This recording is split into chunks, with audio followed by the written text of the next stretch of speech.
Any first-time moms dialing in this morning?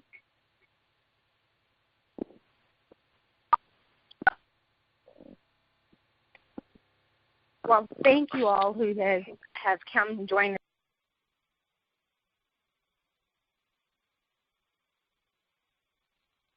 Okay, thank you, everyone. Thank you. As Chris said, we have a very busy agenda today, so we want to get started. Can you hear me? Yes, we can hear you, Devalsha. Okay, just want to make sure you know how it goes with the muting and unmuting. So good morning. I'm DePelsha Magruder, the founder of Mob United. Just want to welcome everyone this Saturday. We have a packed agenda, so we're going to try to get through our organizational and committee updates as quickly as possible to leave as much time as possible for our special presenter today, which we're very excited about. Just wanted to say, since we last got together, it has been a challenging few weeks. A number of things that we were fighting against, such as the confirmation of Jeff Sessions as Attorney General and the confirmation of Betsy DeVos as Secretary of Education, have now come to pass. So we have our work cut out for us for sure, but as the graphic says, nevertheless, we persist because we have no other choice. We have to protect our boys, and I strongly believe that we are better, united than not in terms of fighting the very difficult battles we have ahead. But it is very real and very serious, and I just think we have to stick together and continue to fight and be as informed as possible. So that's part of what today is about, arming us with information that we need to do this work. And I'll introduce the speaker in a little while, but first we want to start out with an inspirational quote from the Shiva Star. Thank you, DePelsha. Good morning, everyone. Today's quote is from Tony Robbins. The quote is, "Only those who have learned the power of sincere and selfless contribution experience life's deepest joy, true fulfillment." Enjoy the call, ladies. Thank you. And now we'll have a brief meeting recap by Tammy Greer-Brown. Good morning, ladies. I'm going to be as brief as possible. I hope you all can hear me. Yes, we hear you. The meeting started at 9:34 on the 28th of January. Opening quote from the Shiva Star in the minutes from January 14th read, DePelsha reviewed the mission and purpose, the 5-point discussion, or platform, introduced the new education and engagement committee chair, Kamari Gamora Davis, who spoke about what she's going to be doing, and also Beth Lund with technology to talk about our AMS site and how we're transferring to AMS. Lisa Spriggs, a community, talked about the MLK Day of Service, where there were 14 events around the country held that weekend, and a few people spoke about what was happening in their neck of the woods, including Kim from Dallas, Frankie from Baton Rouge, DePelsha and Ashiva from Brooklyn, Vanessa from Los Angeles, and Lisa herself from Frederick County, Maryland. We also talked about the Women's March, and people gave their perspectives on it. Patty from Atlanta, Frankie from New Orleans, Neshiva and Jacqueline from New York. All had very great experiences. Patty actually was one of the co-leads for the recruitment in Atlanta. The consensus was there was a lack of diversity at all of these marches across the nation. The biggest turnout was in LA, and Vanessa took her daughter there, where 750,000 people showed up. DePelsha will be reaching out to one of the organizers of this great international event, because one of the issues and points of the marches was the issue of police brutality, and that person is Tamika Mallory. In addition, Delicia spoke, she's the chair of the policy committee, regarding the framework of the new administration and what it means for Mob United, and explained how this new administration has their own playbook, what we will be rolling out. She's suggesting everyone to go to the whitehouse.gov website and see some of the shifts in priorities in the new administration, which she discussed. She needs us to be more engaged in federal policy, as well as begin to speak more about what's happening on a state level and get into the negotiations. More information will be followed as we progress. Some of the comments, questions, and thoughts and suggestions that DePelsha put out there. Frankie suggested that we start to pay more attention to state laws like the Blue Lives Matter legislation in Louisiana. Amy also spoke about encouraging people to get involved in their local election boards because they are the ones that handle local voting issues. Otisa also spoke about keeping an eye out on special elections because there are smaller people who come out for those special elections. DePelsha also spoke about a new organization that she is working with to become partners with, which is Higher Heights for America, which is specifically for the purpose of harnessing Black women's collective political power. And some of our announcements was we are doing biweekly meetings. The Black History Month initiative started this month with Moms on the Front Line, highlighting moms with Black boys who have been in the forefront of civil rights. Look out for the posts on Facebook and invite others per Otisa. And the closing by DePelsha, and Nashiva Star closed with a quote. And the meeting ended at 10:57 a.m. Thank you, Tammy, for that thorough but efficient update. And yes, I meant to mention Moms on the Front Lines. Hopefully you've seen the videos honoring moms with Black sons who have been on the forefront of civil rights. Our first one was the mom of Emmett Till, Mamie Till Mobley, and we just released one on Tupac Shakur's mother, Afeni Shakur. So look out for more of those throughout the month, and please share them broadly, not just within the group, but your personal networks as well. So next, I will do a very brief overview of the purpose and mission. I didn't hear a lot of first-time callers, so I'm going to go through this really quickly.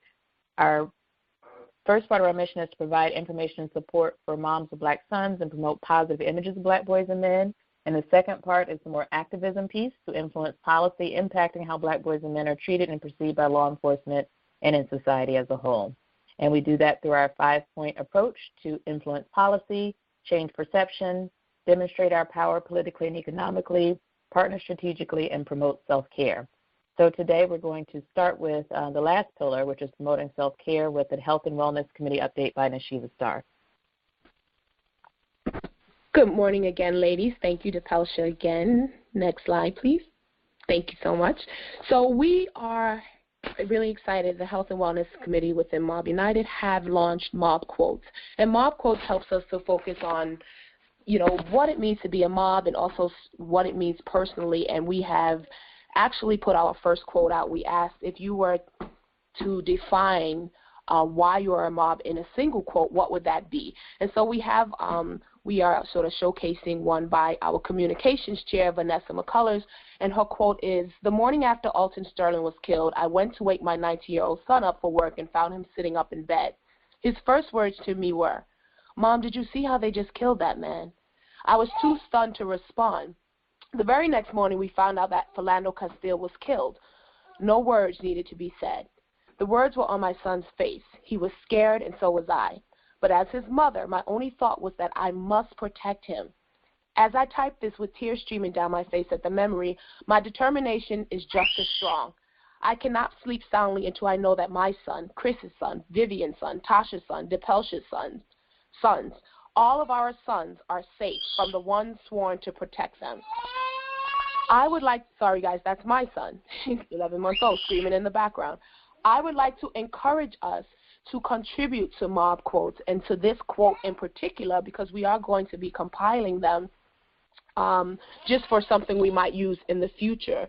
So right now we are going to pin these particular links for the Why I Am a Member of Mob United. We're going to pin this link, and so if you have an opportunity, please go in there, write a quote, and actually add the hashtag Mob Quote so that we can access it easily. So I want you guys to keep that in mind. It's something that we're really working on. We would love for you to contribute to it and then tag 5 mobs to add a quote as well.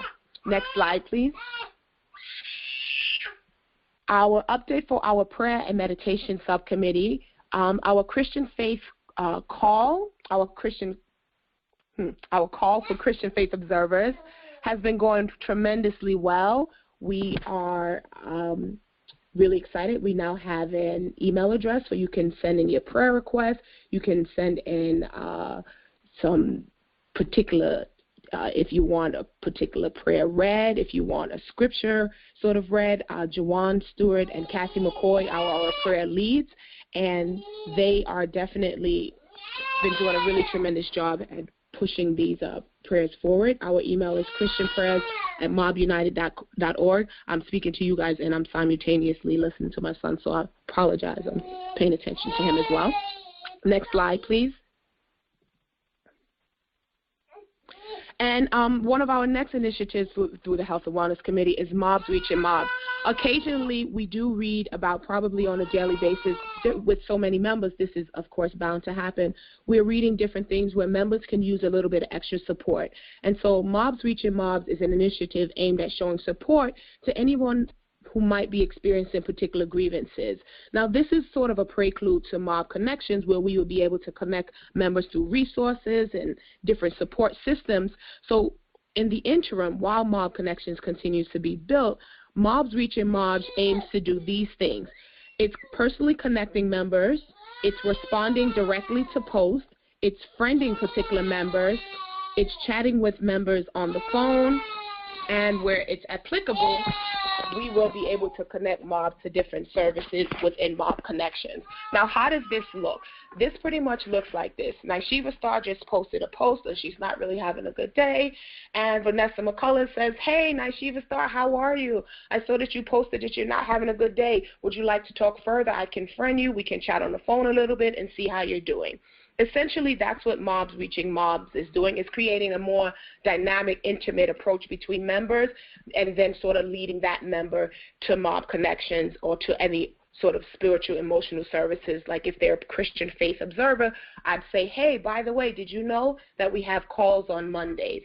So please participate. So that's what Mobs Reaching Mobs is. So if you are a person and you see someone and you're like, hey, someone can use a little extra support today, I want to encourage you to reach out to hearwell@mobunited.org, and we'll sort of jump on it and reach out to that person.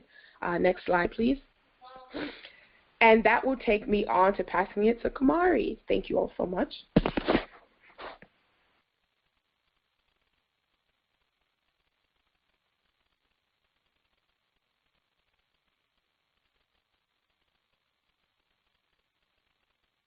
Kamari, if you can hear us, don't forget to press *6 to unmute yourself. I know Kamari is driving. She's on the road. Is going to present from the road. But don't forget to *6.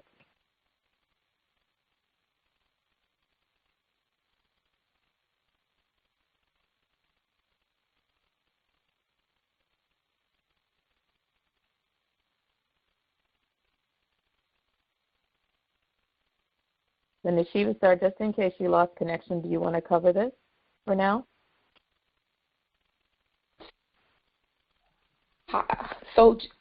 Hi again. So Mob Connections, again, is a joint venture between education and engagement and health and wellness. And we are really excited because we... Sorry about that. Oh, there she is. No worries. I apologize. Okay, great. Morning. I hope you can hear me. I'm in the car. I do apologize for that. Literally, when you said my name, Nishiva, my call dropped. So I apologize for that. With Mob Connections, we've been connecting with a lot of different mobs. I don't know how much Nishiva already told you, but we're basically here to assist mobs being connected to resources like attorneys and if you want an accountant in your state, because we have a lot of moms that are professionals, so we want to make sure that we're connecting each other to each other.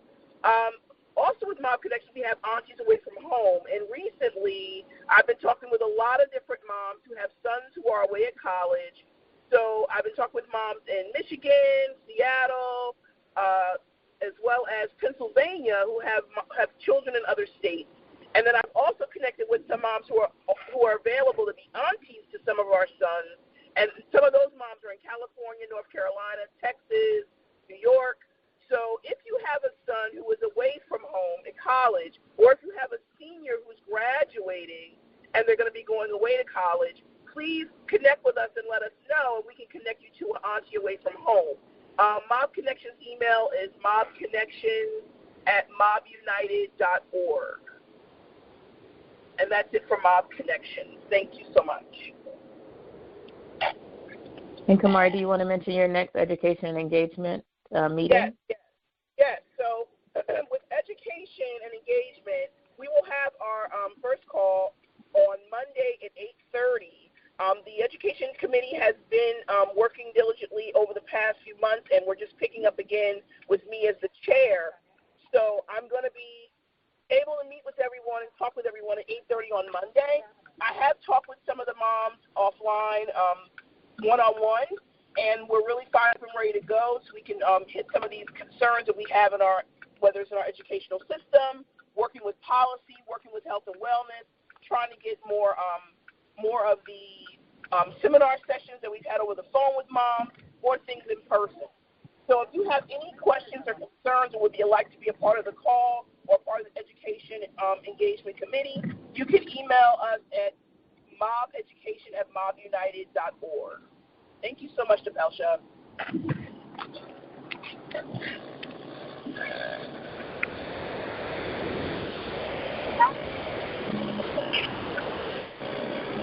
So within Mob United, the people who are in the leadership positions, the steering committee, all of you members who contribute by posting and steering different levels of great dialogue and conversation and really being engaged, we want to let you know that we see you. We see you, we recognize you, and we definitely appreciate you.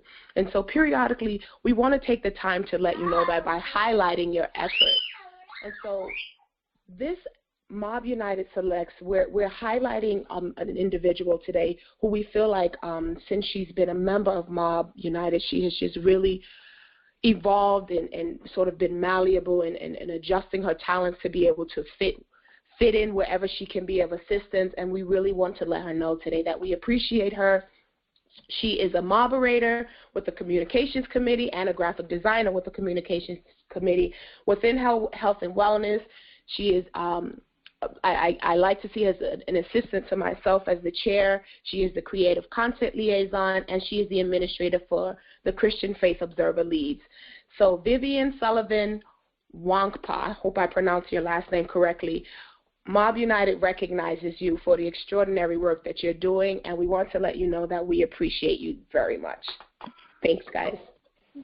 Thank you very much. Yay! Thank you very much. Oh, my gosh. We love you. And she had no idea, so that was the best part because she was completely like, so that makes it all more amazing. Sorry, go ahead, Chris.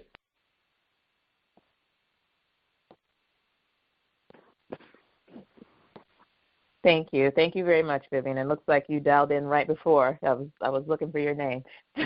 Yes, I'm glad you were here. Yeah. Thank you, Vivian. Thank you. All right, ladies, this is Chris Baldwin from Events and Demonstration. As you know, it's time to go. We've got to get fired up and ready to go. The vote has gone through. Session has gone through.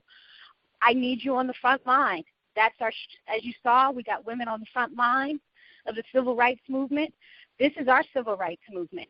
We need to get our friends. We need to reach out to other moms. And we have to continue to push keep our foot on this administration. If you are interested in joining the call center, please reach out to us.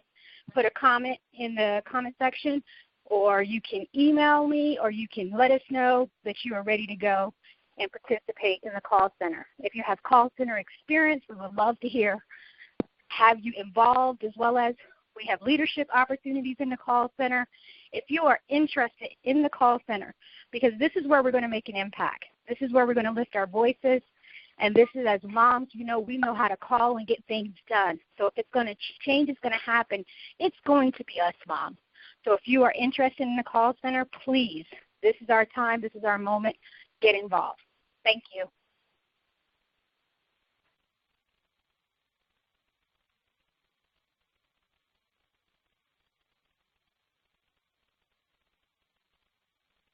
Okay, Delicia. Hi, good morning. Can you hear me? Yeah. Good morning, everyone. Just a quick policy update in case you missed it this week. Jeff Sessions is now our new Attorney General. He was confirmed and sworn in, and the same day he was sworn in, the President signed 3 new executive orders, 2 of which have direct impact on us, our mission in particular. So I just wanted to give a heads up. You know, the main message, just to echo Chris's messages, get involved. Our boys and men were being killed and subject to injustice and unfair situations before this new administration. This administration is piling on, and they are cracking down, and unfortunately they are doing it on the backs of lies and mistruth and mischaracterization and fear, directed largely at our sons and our loved ones. So the 2 executive orders, one focuses on crime reduction, the other on police protection. If you haven't been to whitehouse.gov, I would go to whitehouse.gov and familiarize yourself with the well over a dozen executive orders, but in particular the criminal justice ones. So the 2 this week, you know, based on fiction and this notion that law enforcement is under attack, it's just explicitly not true, but they refer to facts, or they refer to statistics that are mischaracterized. They talk about 135 police officers that were shot or that were killed in 2016. What they failed to note, for example, is that 26 of those were car accidents or situations where police officers were killed involving motor vehicle accidents. They also failed to note that some of those were actually cases where police officers were killed on the job due to natural causes. When you actually pare it down, it's probably about 65 police officers that were killed in any kind of direct confrontation with citizens while doing their jobs, compared to the 968 last year killings of innocent or just civilians, rather, due to police engagement. So, you know, it definitely signals a departure from the previous administration. These executive orders, among other things, encourages the Department of Justice to find more punitive penalties. They're back to doing mandatory minimums. You know, for those of you who came up in the 80s and 90s, mandatory minimums landed black men behind bars double and triple fold. So this is not a good direction. It also empowers the Department of Justice to target groups that organize in direct confrontation with police officers. So in Policy Committee, we are examining the executive orders and thinking about ways to make a statement. As Chris mentioned, we'll be doing calls to action and other events to respond to this. So make sure you familiarize yourself and join a policy call. We meet every other week, Thursdays at 10 p.m. The other thing that we're focusing on are state initiatives. So to echo what Arden said, we want to engage parents and moms in particular to get involved in the state legislative initiatives. In most state houses, this legislative session has just begun. So we're in the process of collating collecting information about some of the legislative initiatives that are coming up. There are a few states that have raised the age campaigns. These are campaigns that are focused on raising the age at which a juvenile can be considered an adult, and the focus is to raise the age so that people are actually tried as adults when they're adults. The other set of initiatives that we've found so far is one focused on transparency. So those are things like making sure that when police officers go to new employment, that their record from previous employment goes with them. So a couple of state legislatures, California in particular, Vermont, are proposing measures that would include this requirement. So more details to come, but what we're going to do is basically work with state chapters and events to populate information about what's going on at the state level and put out a call to action for you to get involved in your state legislatures. So please get involved. Policy meets every other week on Thursdays. Thank you. Thank you, Delicia. That was great. Yeah, so as you can hear, things definitely are not going in the right direction from a national policy perspective, and we definitely have our work cut out for us. Facts and logic have left the building. We also heard our president say multiple times that this is in response to a rise in crime, and there are no statistics that support that to be the truth. So now, people are just saying whatever they want and repeating it as if it's truth, and lots of people are believing it and embracing it. So it's very hard to figure out how to combat that, but we are going to, as Alicia said, focus a lot on the state level and try to make headway there. I just posted an article last night about the district attorneys in New York joining together to try to eliminate a lot of warrants for petty crimes over the past 20 years that people could be arrested for if they get stopped on the street. So we have to find those pockets where we can push, like the raise the age initiatives in various states, and try to make headway there. And, of course, continue to put pressure on the federal level as well, but it's not looking as promising as it was before. So with that, I'm very excited to introduce our speaker, who will help to bring some enlightenment on some of these topics. Janice Liggins is the founder of the Clarion Call. She created the Clarion Call following a visit to a state correctional facility as a part of her Leadership Maryland class. After that visit, she observed a range of emotions and knew that something had to be done. So she translated emotion and passion into action and answered the call to do it, thus the name the Clarion Call. The Clarion Call is a community services provider dedicated to serving at-risk youth with a high propensity toward incarceration. Their goal is to stem the flow of at-risk youth toward the prison system and to help them excel. And today she will talk to us. I said initially about the school-to-prison pipeline, but when I looked at the presentation, it actually says the cradle-to-prison pipeline, which is actually even more disturbing. So please give a warm welcome to Janice Liggins.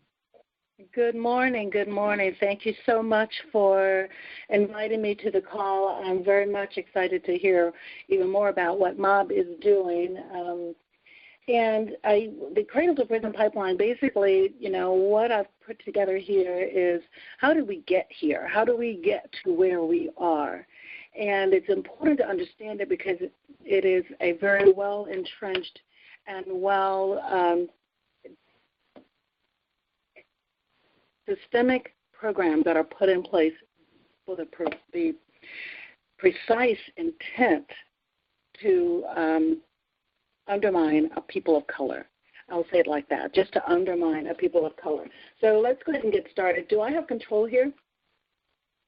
I don't believe it is allowing us to do that. So All just right. let me know when you want me to switch the screen. Next slide.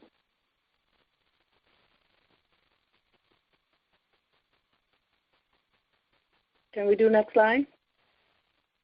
Okay. There you go. We will talk about the school-to-prison pipeline, but there is such a thing as the cradle-to-prison pipeline, and they are both real. What the impacts are, what causes them, and how it leads to prison, and then what we can do about prison prevention. Next slide. So schools begin to look more like prisons. Back in the 80s, when police actually were beginning to be put in school to keep some of the crime down or keep some of the disruption down, we had police put into even elementary schools. Next slide.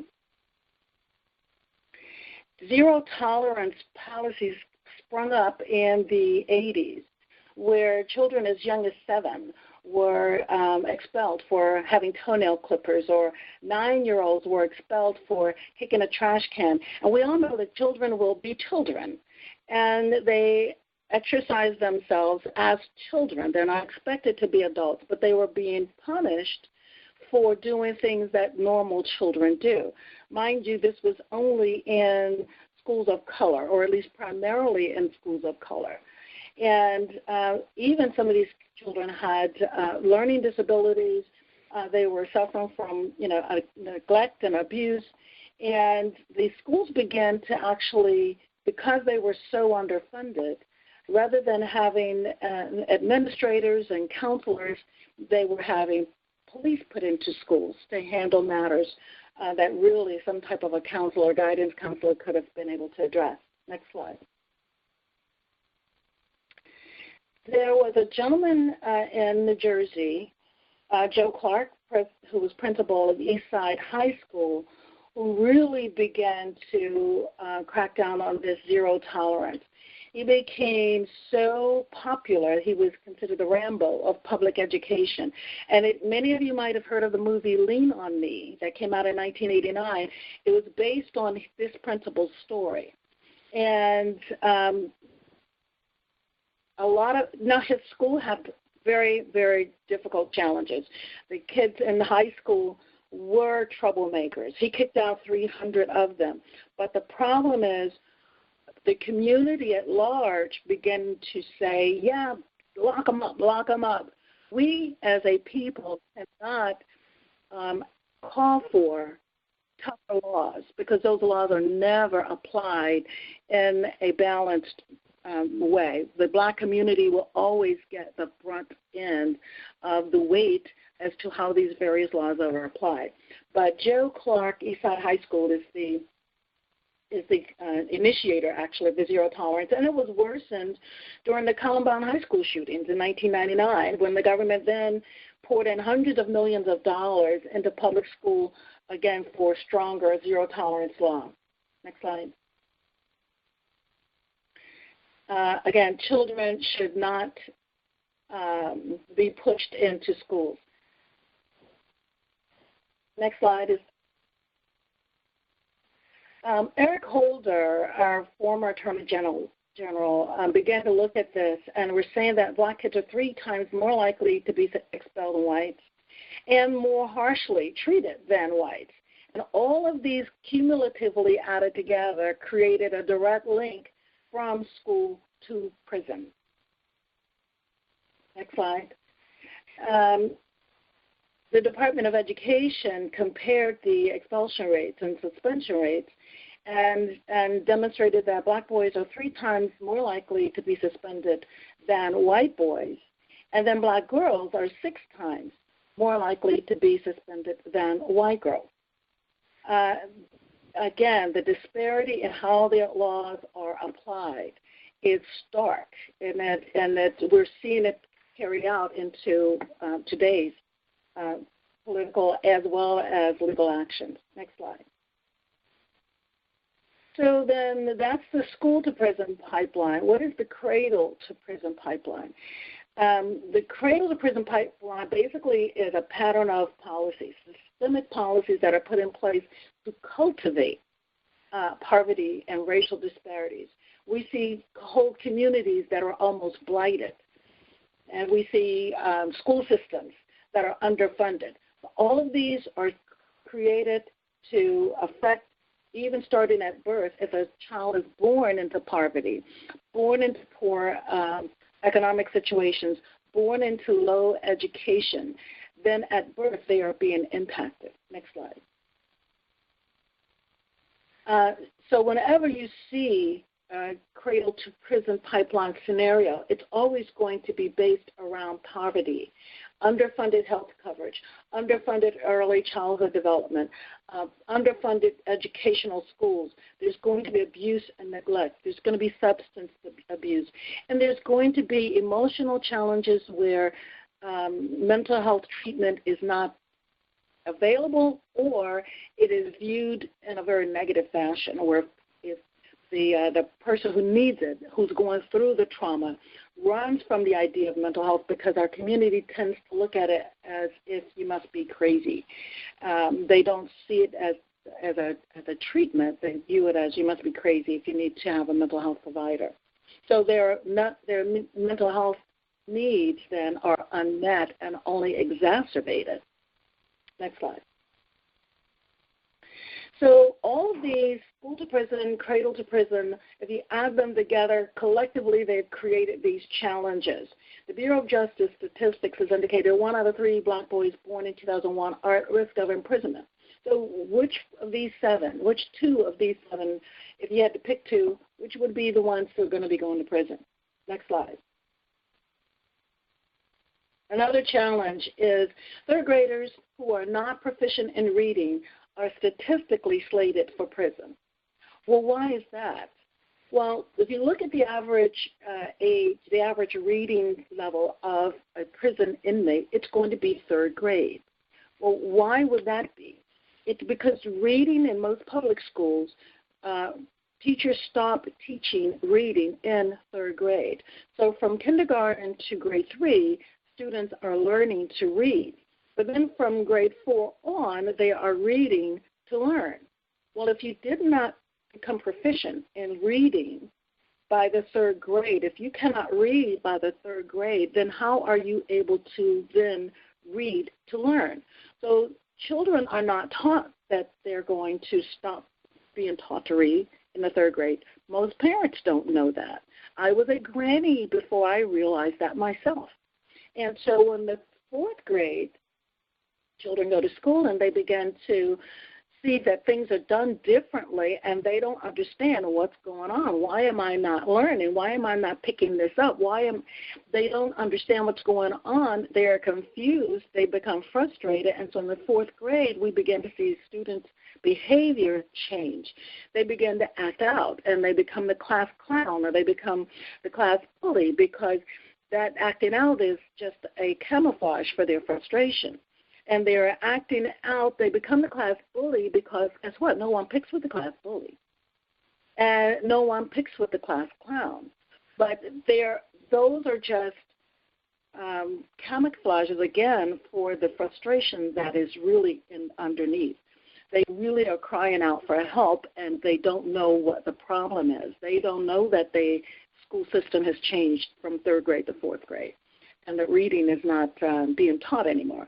They just act out because they're frustrated. Next slide. And then in the 6th grade, public school information is public information. And so there are folk who look at the data that comes out of public schools, and they're making long-term decisions, business decisions based on that data.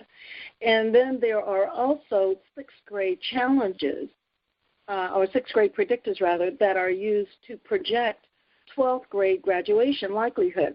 So if prisons are looking at 3rd grade reading, if they want to construct their buildings, for example, they'll look in particular school districts and they'll say, 3rd grade, maybe 60% of the students are not reading proficiently at 3rd grade. But then they know some moms are going to get tutors, some moms are going to get help, and so they wait from between the 3rd grade to the 6th grade, and they see how many have gotten help for those.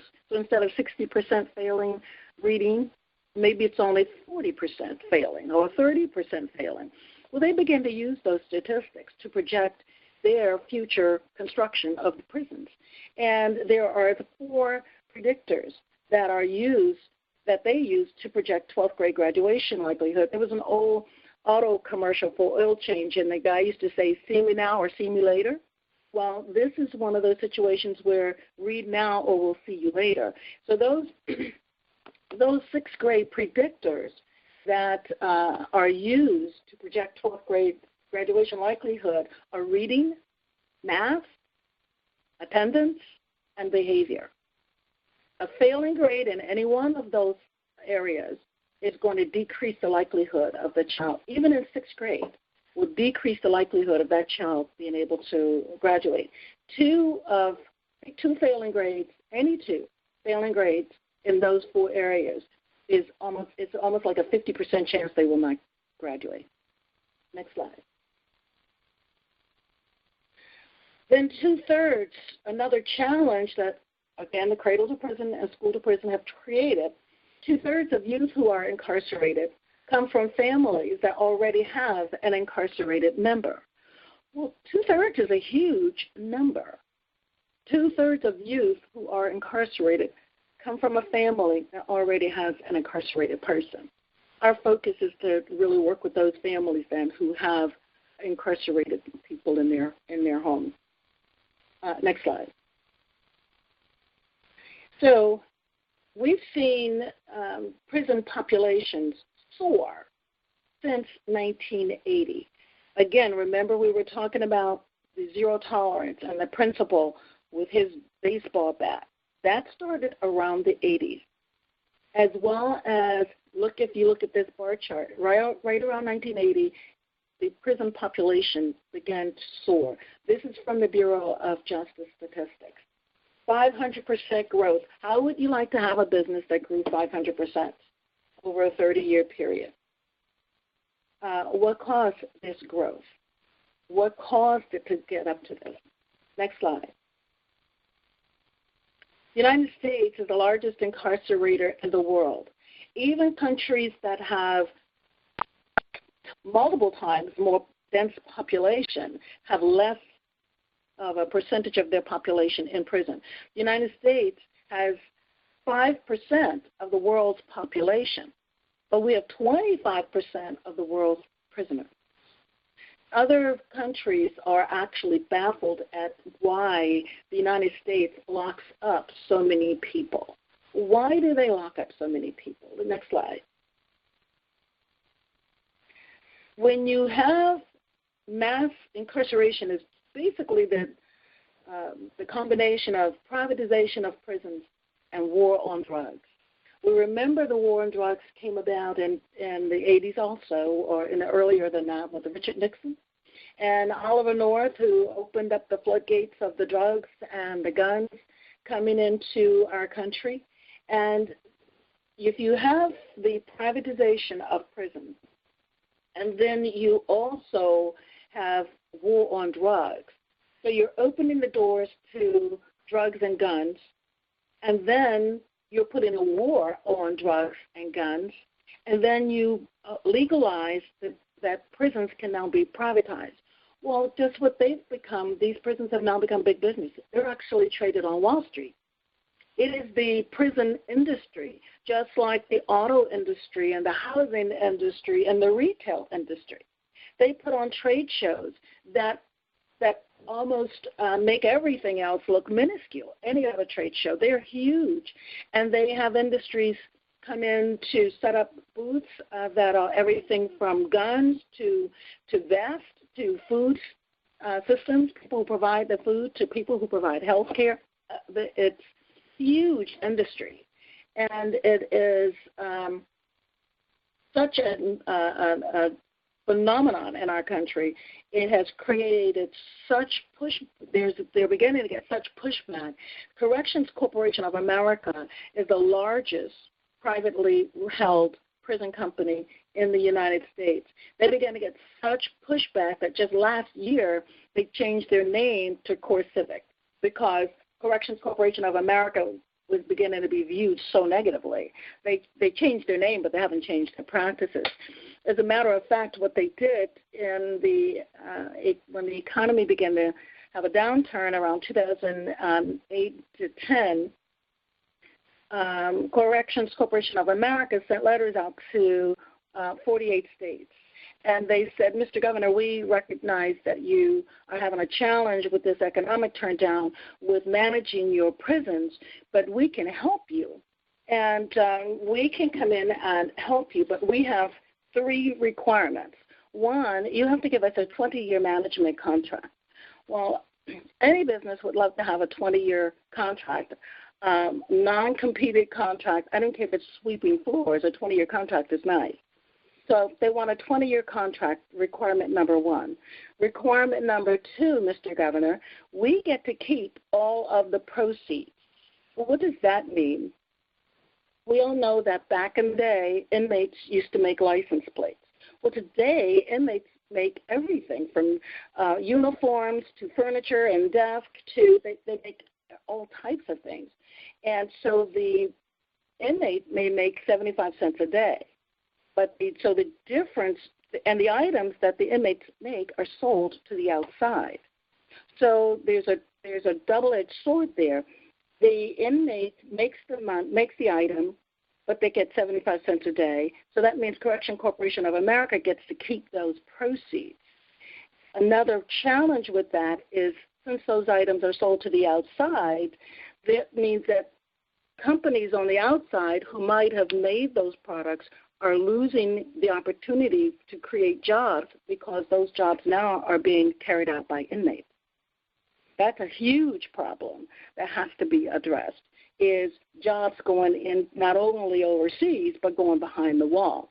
The third requirement that the Corrections Corporation made of the governor is, Mr. Governor, not only do you have to give us a 20-year management contract and we get to keep all the proceeds, but thirdly, Mr. Governor, you have to guarantee us a 90% occupancy rate.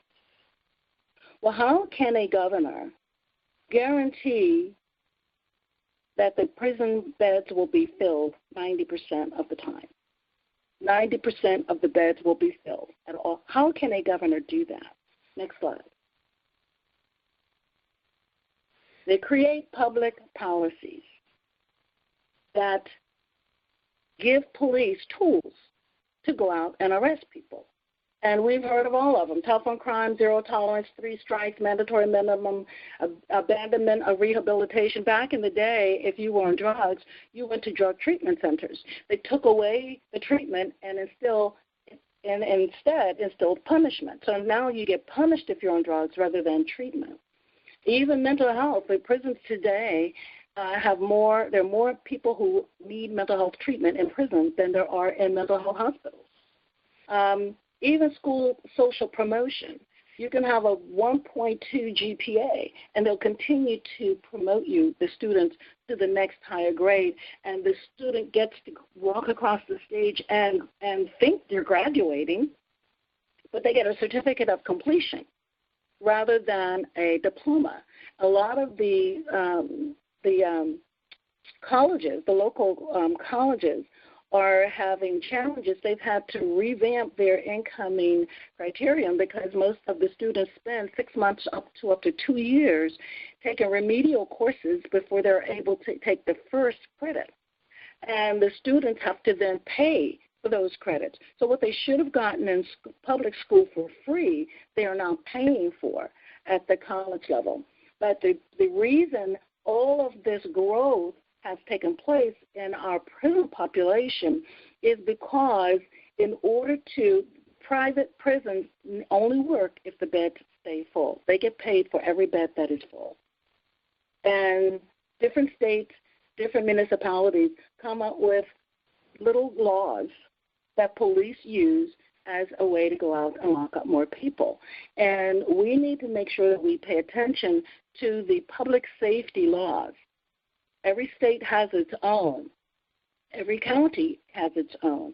And so that is another area that you want to make sure that you take particular attention to, because in my county, for example, there's an anti-loitering law that is meant because there was one particular neighborhood that had high they were hanging out a lot around the stores. Rather than putting police in that area to patrol and make sure that the kids didn't hang out, they passed an anti-loitering law, that is county-wide, that basically says that loitering is not leaving when a police says leave. It doesn't matter what you're there for, how long you're there, or what you're doing. If an officer says leave, not leaving is what constitutes loitering. Loitering is punishable by $500 fine and or 30 days in jail. Not robbing, raping, stabbing, shooting, killing anyone. Just standing. So pay attention to the public safety laws. They are paramount. Next slide. The ACLU did a study on marijuana, comparing marijuana usage between black and white. And I'm not an advocate for the ACLU. I think they're doing some great work. I'm not an advocate for marijuana either. But this was an important study because it, at the time, was the only nationwide study that was done over a 10-year period comparing marijuana usage. And I'm going to ask you to toggle for me This slide shows marijuana usage between black and white. As you can see, the rates are similar. Next slide. This is the arrest rates of blacks versus whites for the same period. Go back to the usage. This is usage. Let's take another look at arrest rate. 6 times more likely. Blacks are 6 times more likely to be arrested for the same crime. Next slide. The ACLU basically said that the United States has used marijuana simply as a vehicle for police to target communities of color. So these are well-entrenched systems, systemic measures that have been taking place for years. Go back. I'm sorry, next slide.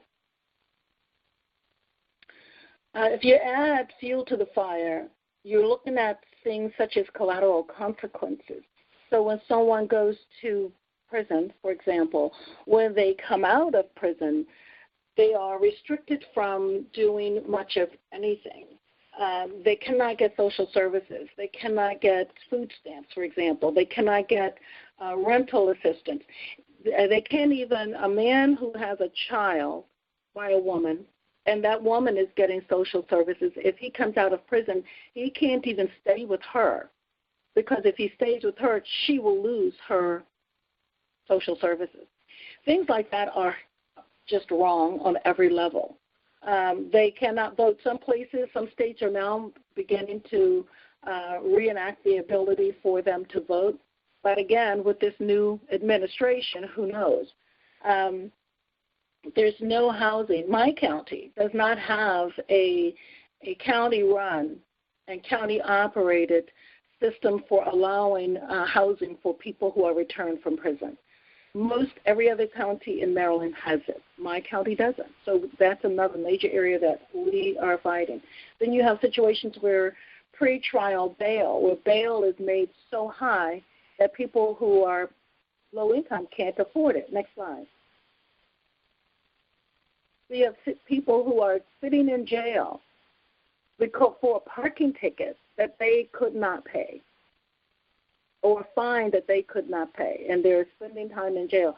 People who have money just pay it and get out, no problem. But because you don't have money, this is called the whole pretrial money bail system, and that's another major thing that we're working against because it's just wrong on multiple levels. Next slide. President Obama went to visit the prisons.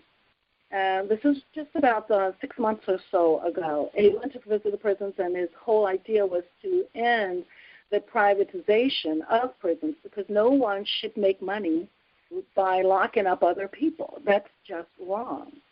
And so that was a major push. A lot of folks got very excited about his efforts. Next slide. October 16, the president of the International Association of Chiefs of Police actually apologized for the treatment, the historical treatment by his profession on communities of color.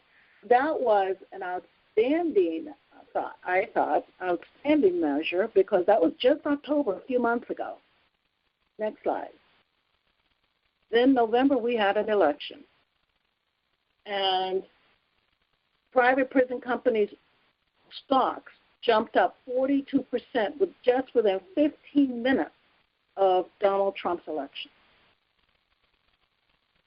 Next slide. So the Clarion Call is here to present a paradigm shift in community response and then even in community responsibility for protecting and empowering at-risk youth and at-risk families. And frankly, in my view, most people in our community, in the Black community, you are at risk. I don't care what your socioeconomic status is. If you are, by the way, that ACLU report also indicated that the focus now is on the upper income African American community for making arrests. Particularly at drug arrests. anything with marijuana. They're looking for because most of those people are not paying attention. They think they are.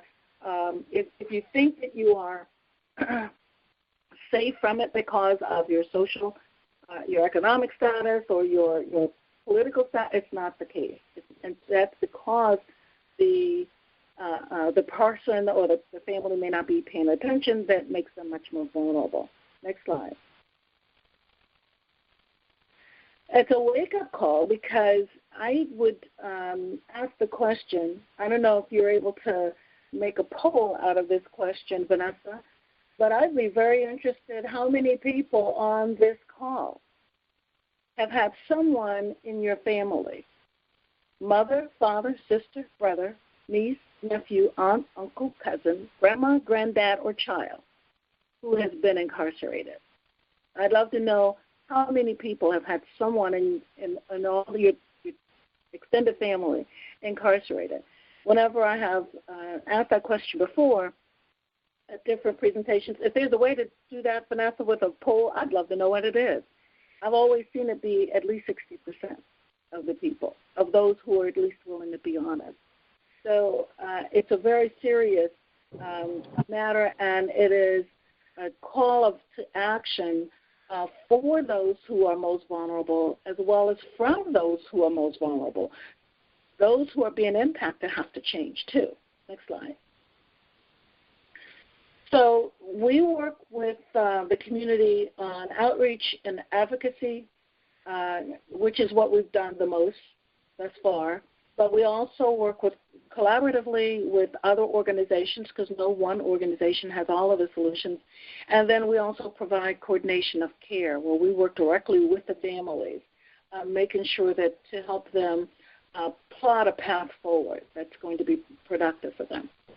Next slide. Part of our collaboration has been with Bowie State University, where we put on a town hall focused on mass incarceration at Bowie State. It was open to the community, but Bowie was co-host for us at the town hall, because people need to understand how did we get to this point. Next slide. We had some of the Department of Criminal Justice at Bowie State participate in the town hall. The chairman of our board of directors is former deputy secretary with the Maryland State Department of Corrections for operations. So he ran all of Maryland's prisons. So he sees the impact, and we have a former warden also on the board. They've been behind the bars. They're in the system. They know what the challenge is. Next slide. We did a second town hall just in October at Bowie State, and this one was on police-community relations and why your vote matters.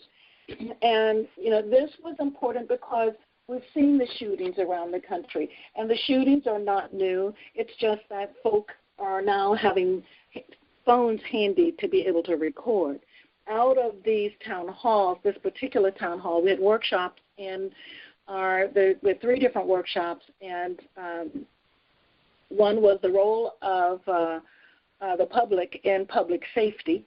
Another was, voting and why your vote matters. And then another one was restructuring the police.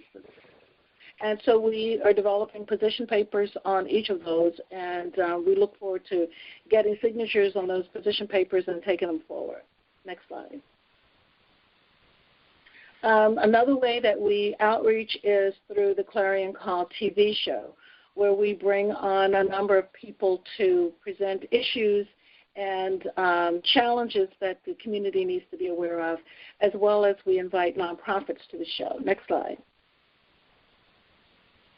We've had nonprofits talk about everything from, we rather collaborate with nonprofits and have hosted on the show. Nonprofits are focused on, the top left is music, top right is STEM. The guy kneeling down in the corner is an engineer teaching STEM classes. We have bottom left, aeronautics programs that we work with, and then bottom right, male mentoring, adult male mentoring programs that we work with as well. Next slide. These are just some of the logos of nonprofits that we have featured on the show. We like to let the community know what is in our local community, what are the resources that are right here that are able to help the families. And then we coordinate care with these nonprofits and the families. Next slide. We also like to focus on youth. There are a lot of young, it's not all bad stuff. There's some good stuff going on in our community. So we promote what works and we promote what is going on nice. So any young person who's doing something constructive and positive, we'll bring them on the show and let folk know about it. The two men on the bottom to the right worked together on a science project where they both want to be aeronautics engineers, and they put together a science project to change the flow of the shape of the airplane wing to give the airplane more lift. They won first place in Maryland and then were invited out to California for a national competition sponsored by Alcoa, and they came in second place in that Alcoa national competition. So we talked about their project on the show. Next slide. So what are some of the actions that you can take? If we go back to the idea that, third graders who are not proficient in reading are statistically slated for prison, read to your baby. Read as a baby to your baby. And then when they get older, read with your child. Don't assume that your second grader, your third grader is reading just because you see them with a book. They love pictures, And even if they read to you out loud, they'll make the story up. So read with your child. Be your child's best teacher and example. Expose your child to careers and opportunities. Make sure that they learn good character traits early. That's going to carry them through into adulthood. Encourage and motivate them. At school, advocate for your child. Be there to know what the teacher wants, what the teacher expects, to make sure, remember those sixth grade predictors? Attendance is one of the predictors.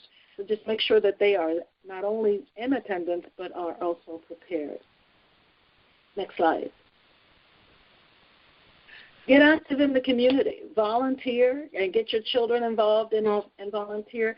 Participate in your local elections because the politicians are making laws that police are using that are locking up these kids, and it's right under our nose. There's a war being waged against the community, and we don't even realize that it's there. And we have to make sure that we are much more attuned to what is going on. Follow what the politicians are voting for. Make your voice heard and be active in the community. And then pray for your children and your family. Encourage them. And then love the child unconditionally. They're going to do things that you don't like. They're going to do things that are going to break your heart. They're going to need you every step of the way. Next slide. That's it for me. So that's our contact information. You can see some of the TV shows directly on our website. So the website is there. Feel free to go view. We don't have all of the shows on the website, but there are a few up there. We'd love for you to just take a look at them at your leisure. Thank you so much. I appreciate you, Vanessa, and the post for inviting me to come on. Janice, thank you so much. That was very, very informative, enlightening, sobering, and lots of other things. It's a lot of information to process, but I think, as people have been saying in chat, being armed with this information will help us to figure out how to move into action by having the right information. So we would like to open it up for questions. If you have a question, please press *6. I know there are a few in chat, so if you want to just press *6 and ask your question directly, that would be great. Does anyone have any questions? If not, what we'll do is we'll start with the ones that we have in chat from several of our moms that are online. We've been very busy in chat. I'm sorry. I'm trying to get the first question. One of the questions was, is there any other countries that you're aware of that has privatized the criminal justice system? Are you familiar with that? I am not. I can't name the countries by country, by name, but they are worldwide. Okay. Mm-hmm. Isn't the occupancy rate requirement an ACLU issue? That was another question we had from one of our moms. Are they taking the occupancy rate up, you mean? Yes. What has happened, many states signed that agreement with Corrections Corporation of America, and because of that, they began to, that's why you see the police focus so much on trying to arrest people, because they have to meet that occupancy rate. Now, what happens if you want to have a group trip and you have a discount if you get 20 or more people, you get the group discount rate, and so the rate is cheaper. That's basically how the 90% occupancy rate works. There's a discount rate that the private prison company charges the state for its management fee if the beds are at least 90% full. If the beds are only 80% full or 85% full, the state loses its discount. And so the rate per bed that the state has to pay Corrections Corporation of America, it just skyrockets.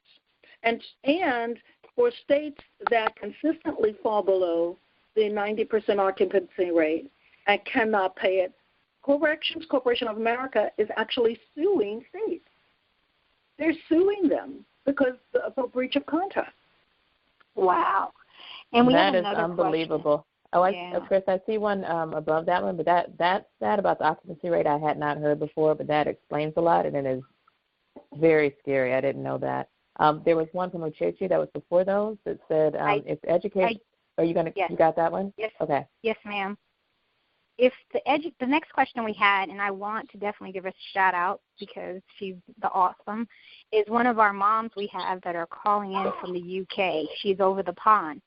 And her question was, if the education system is just holding cells for our boys, what's the answer? Homeschooling or more of our own teachers or our own schools? Well, I think our education system, our public education system is ridiculously, there is no justification. But one of the things that we have to do is not all public schools are funded the same way.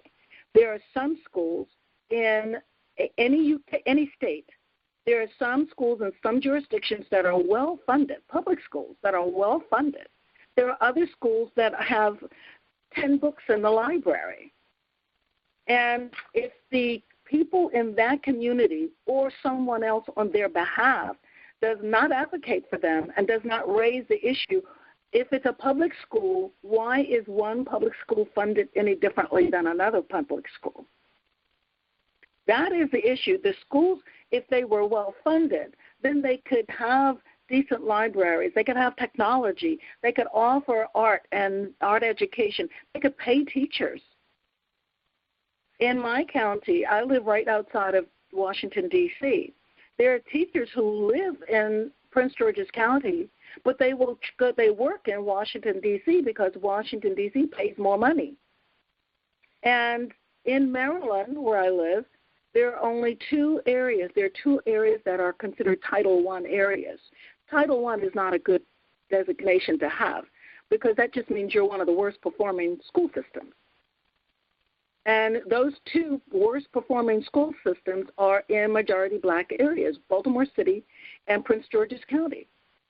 Prince George's County, you might have also heard, though, is the county that has the highest concentration of affluent African Americans in the country. Yet, we have the highest concentration of affluent African Americans, but we also have the highest school dropout rate. We have the highest lowest reading scores. How do those two balance? That's why I say don't let the fact of moms, and we need to recognize that regardless of our economic position or our education position, we have to look very deep into what is going on. There's a war being waged right under our nose, and we need to wake up and see it. Next question. Thank you, Jana.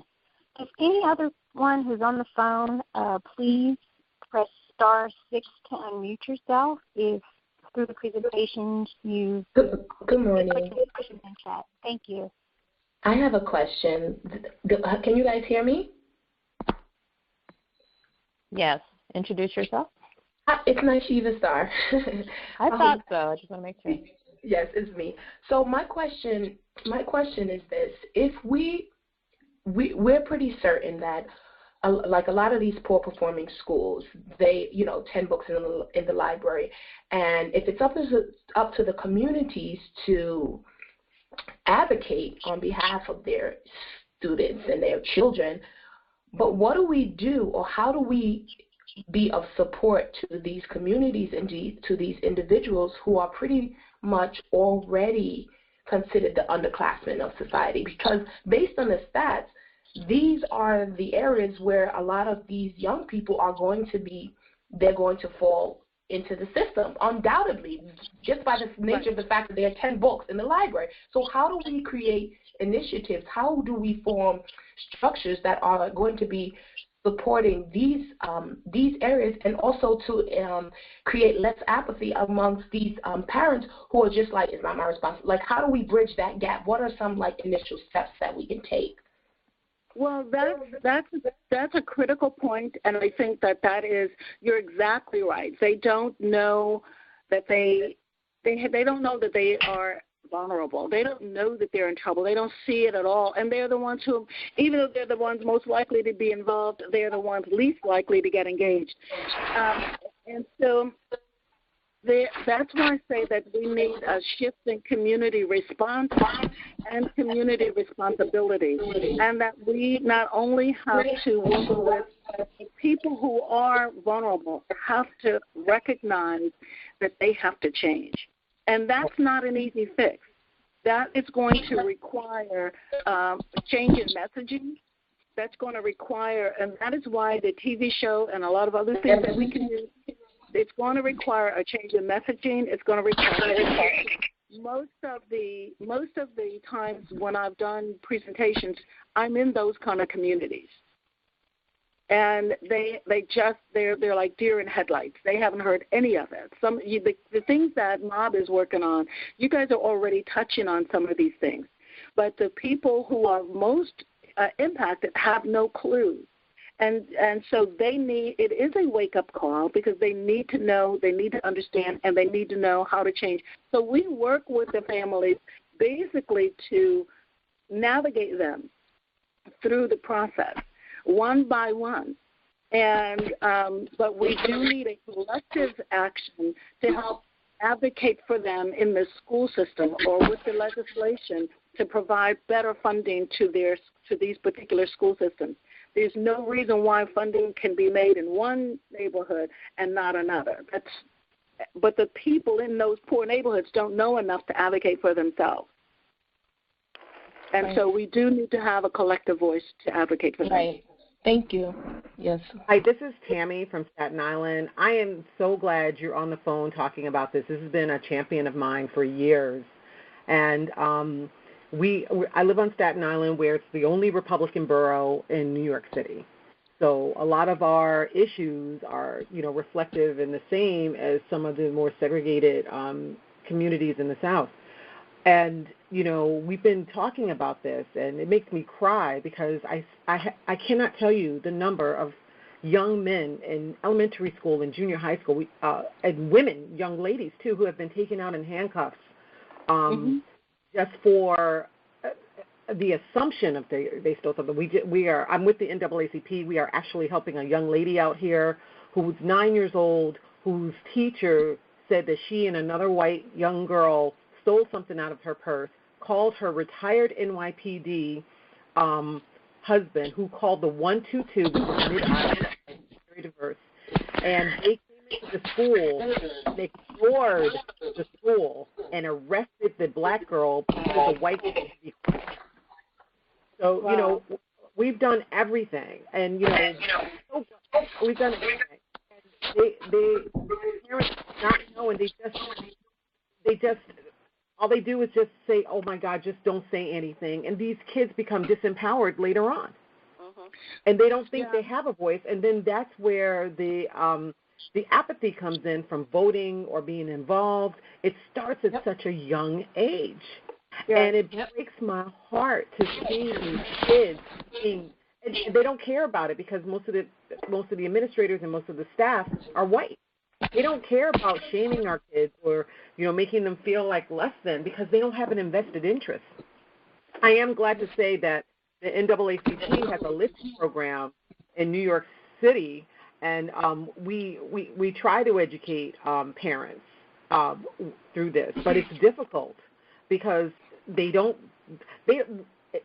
schools don't want you to talk to the parents, and then you don't have enough volunteers, which is why this group is so important because it gives another voice and another lens. So I thank you for what you're doing. Thank you. I think you're right, though. The collective voice is what is required. And, we see demonstrations on the TV now all over the country against this administration and things that are going on. And we need to have our voice. It has to go beyond demonstrations to making political change. And so I'm sorry, if you're not speaking, please mute your phone. We're getting a lot of background noise, so if you're not speaking, please mute. Okay, thank you. I do think it's going to take collective action, yes. Was that another question coming? Yes, I have a question. This is Chris Baldwin.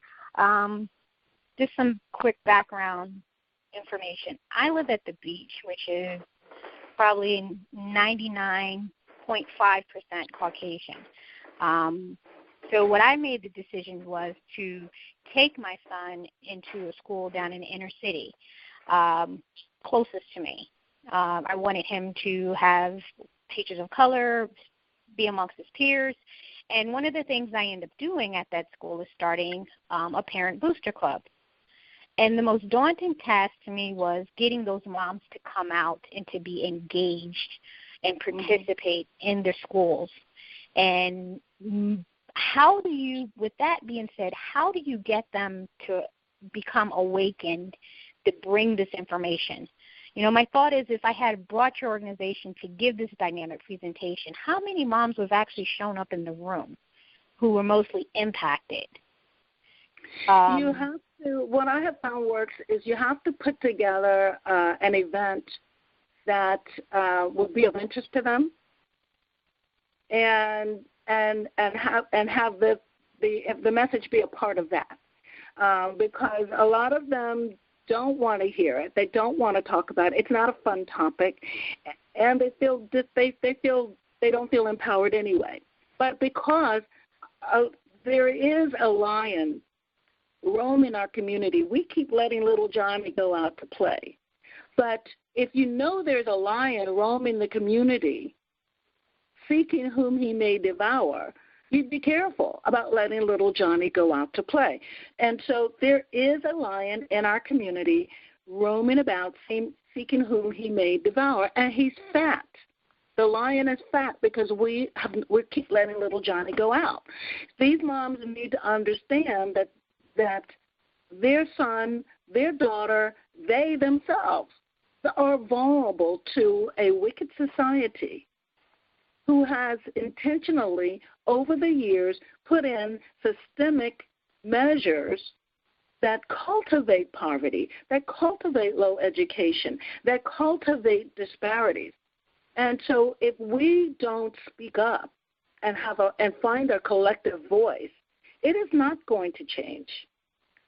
We have to make sure that they are empowered enough to realize what their role is and their situation is because the way it is because they have not acted or they've got to get engaged. And so we engage them one-on-one. If they need mental health, we refer them to a mental health provider. If they need a tutor, we work with them and not just refer them one time, we stick with them for the long term. So they almost need hand-holding. And it's a great work, but it's a necessary work. Thank you. And if you could give Mob United, as us moms who are active and concerned, if you could give us 1 to 3 call to actions of initiatives that you would like to see us to incorporate in our platform in 2017, what would that be, so that we can be a change agent organization? I would love to work with Mob on the messaging, and I think the right messaging has to be prepared and put in place to reach these moms. I think the moms in Mob United can be examples, because the moms in Mob United are already, your head's already in the right place. That something needs to be done. So, make it a point to be an example to other moms. To be the aunt of other moms who are not in Mob, to get them to recognize that they bring more people to the platform, bring more people into the fold. And I think politically, select a couple of different initiatives that we can work on together to make change. There are a couple, like I said, that we have. I'm looking at legislatively, what kind of things can we do? And we need people in office who are not bots, who will not, if you take the piper's money, you've got to dance to the piper's music. And so we need people in office who are there for their constituents and are not there because some big money put them in office. Once they get in office, see, during the election time, they'll come out in your community and they'll smile at you, they'll kiss your baby, they'll come to your meetings, they'll sit and listen. But once they get that vote and they're in office, they do whatever big money says. And we don't tend to follow the political activities of the elected officials. We don't follow what they vote on and what they vote for and what they vote against after they're in office. And so by the time we find out things are done, it is too late. Policies are already in place. I wouldn't know about this anti-loitering law that I mentioned to you had I not been sitting in the hearing room in the county administration building the day that it was voted on and passed. And it was voted on. We have 9 council people. It was written by one of the council people who's a black woman, and it was voted on unanimously by all 9 in a majority black county. And most of the members on the council are black. That is unbelievable. They are hearing from me, this is wrong. And so I'm going after each one of these. We may need loitering. We may need some kind of an anti-loitering policy. But this is too restrictive. There's no way in the world somebody needs to. They're using the law to keep certain areas cleared out of people that are not desired. So a police, by this law, can approach anybody. They can walk up to anybody. And by the way, it doesn't have to be a police. It could be, in this law, it could be a security guard. It could be a night watchman. If they say leave and you don't leave, you're automatically guilty of loitering. $500 fine, 30 days in jail. That's ridiculous. And it's countywide. But they're using it because there are a few very new upscale developments. And they're using it to keep those areas cleared out because they can walk up to anybody. So that's like you cannot put that kind of restriction on a whole county when the problem is segregated into a couple of smaller communities. So we're working to change that. It's going to take that level of granularity to look at what policies are in place. Public policies has gotten us to where we are. Yes, and it's going to be right. public policy. Oh, go ahead, and I'll wrap up. I was just going to say public policies have gotten us to where we are, so it's going to be public policies, changing public policies that's going to make a change in where we are.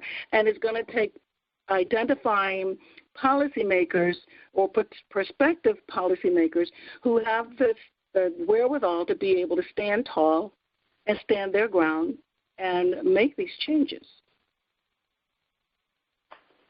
Thank you so much. I think that's a great ending point, a lot of great advice, and we absolutely look forward to partnering with you and agree on the approach, which is why we're taking a local and state approach to really, get moms to mobilize and be active and be in the room when these decisions are being made and state our point of view. So thank you so much for this very enlightening presentation. I look forward to talking to you more soon and hopefully meeting you soon. And we hope that you'll be able to join future calls. Absolutely. So since we are almost out of time, we just want to, again, thank everybody for joining. We will upload this presentation to our AMS system, which is our System for Membership and Organizing. And we just want to close out with a prayer by Neshiva Star. Hi, ladies. So a little prayer to hopefully boost our morale. We had some really hard statistics to reconcile with, and want to leave us all on a really great note, and also to inspire us to take these facts and propel you to move forward. This is an Apache blessing. It states the following. May the sun bring you new energy by day. May the moon softly restore you at night. May the rain wash away your worries. May the breeze blow new strength into your being. May you walk gently through the world and know its beauty all the days of your life. Enjoy the rest of your weekend, ladies. Thank you. Thank you, everyone. Have a great weekend. Thank you. And the next meeting will be on February 25th in 2 weeks. Okay. Keep mobbing, Moms. Take care. Have a great week.